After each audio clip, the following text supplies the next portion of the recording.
Yesterday, I was driving a Ford GT with 1,000 horsepower, and we were going against, for a TV show, we were going against a Viper with 1,000 horsepower.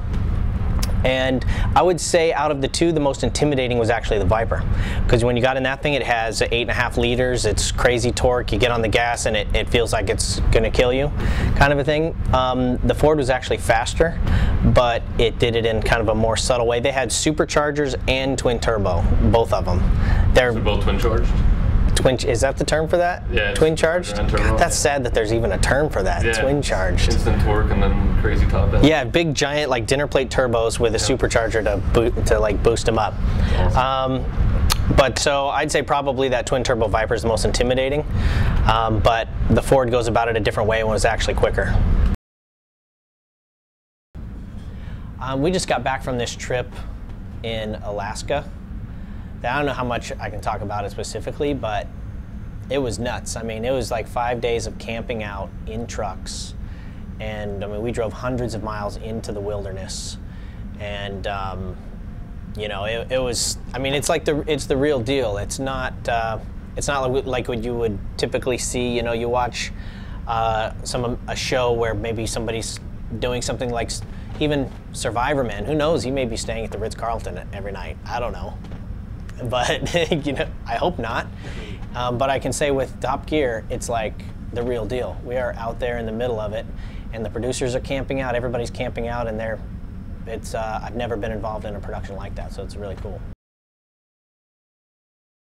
For me, the racing and the TV, those fires, you know, they fuel each other. I'm only a TV host because I race cars. And in a lot of ways, the racing has only gained momentum because of the TV stuff. So you take one out of the mix, and you know, I'm not a comedian, and it's important that I make sure my job on the TV show is not being a comedian, because that's not my deal.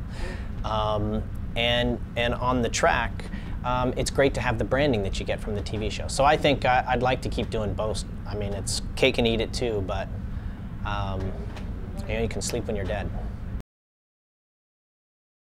Paul's a good guy. Yeah. We get along great. His character is one where what you see is what you get. And you know, for the show's really about two guys battling it out. You know, it's Battle of the Supercars, and we play it up a little bit, but we're both racers, and it doesn't matter what we're doing, whether we're racing to the hotel, you know, or racing to, you know, get dinner first, whatever. There's always competition. That's just how guys are, I think, in general. Then you take in the mix of somebody who's competitive enough to get into the racing world, and we don't want to lose. I like the concept of using an electric charge, like boosting the regular horsepower of a car with an electric boost, like the Kern system. But the electric cars I've driven so far were unimpressive. You couldn't drift them, frankly. Meals a race day are hard to manage. Rally racing, when I was doing the forest rally racing, it was all about granola bars and bananas. Now it's, for the European Rallycross, we have a chef. It's a Swedish guy, and I don't know what the hell he's making, but it's really good. It's pink sometimes, there's a lot of orange involved, but it's really tasty. So that's pretty cool. But I thrive on bananas. I usually will maybe have a Rockstar only towards the afternoon, and but I try to OD on fruit. I used to, but I'm a terrible mechanic. I'm slow. Like, I know how it works, and I appreciate what needs to go into things, but I'm slow. And my rule was, when I was a mechanic, is I would try to do it fast enough so I had time to do it over again, because I'd probably mess it up the first time. But it was, no, I don't.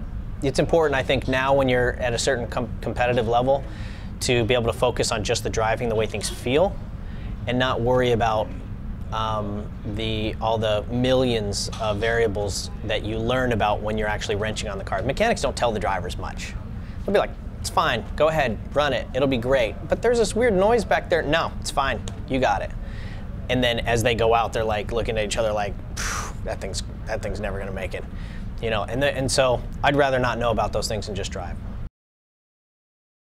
My iPod is so scattered between, like, you know,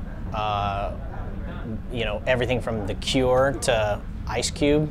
You know, I like a lot of old school stuff. But no, I'm not really driven by music. Although I like to listen to music traveling for sure. I'd like to. I'm really happy with doing the European Rallycross Championship. That to be honest, last year I was thinking, you know, that would be so epic to get involved in that. And it's amazing that has happened just a year later. Usually it takes 2-3 years to make those things happen, if they ever happen. But I would like to get back also into road racing some. I love doing the off-road stuff. I love doing the sliding, the kind of the dirty driving, the driving where you're kind of beyond the limit and sliding works. But there's something super hyper technical about road racing that I miss from when I used to drive formula cars and sports cars 10 years ago. And so I think I'd like to get back into a little bit of normal circuit racing also.